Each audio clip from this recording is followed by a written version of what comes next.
একটি পথসভা ছিল। এই পথসভায় বিএনপি থেকে প্রায় 50 জন নেতা এবং কর্মী তাদের দল ছেড়ে জামাত ইসলামীতে যোগদানের জন্য এখানে এসে তারা যোগদান করেছেন। আলহামদুলিল্লাহ, আমরা তাদেরকে বরণ করেছি। এই অনুষ্ঠানের মাধ্যমে তাদেরকে আমরা আগামী দিনে দাঁড়িপাল্লার পক্ষে দাঁড়িপাল্লার বিজয় ছিনিয়ে আনার জন্য তাদেরকে কাজ করে যাওয়ার আহ্বান জানিয়েছি। তারাও সন্তুষ্ট চিত্তে তাদের পক্ষ থেকে একজন বক্তব্য দিয়ে আমাদের সঙ্গে ঐক্যবদ্ধভাবে কাজ করে জামাত ইসলামের মাধ্যমে ঐক্যবদ্ধভাবে কাজ করে দাঁড়িপাল্লার বিজয়কে ছিনিয়ে আনার জন্য তারাও কাজের অঙ্গীকার ব্যক্ত করেছেন।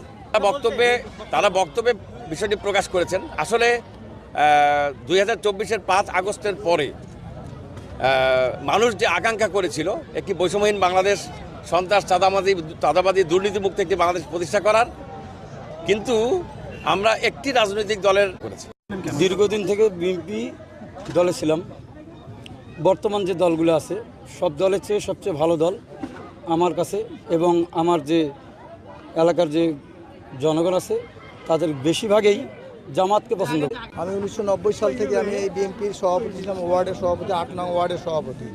কিন্তু দীর্ঘদিন আমরা এই কাজ চালিয়ে আসছি সভাপতি পদে, কিন্তু আমরা যে নির্যাতিত হয়েছি এই নির্যাতিতর পরে আমাদের কোনো ফল হয় নাই, যার কারণে আমরা এখন কিশোরগঞ্জ কাছে 8 নম্বর ওয়ার্ডের দীর্ঘ 15 বছর সভাপতি ছিলাম।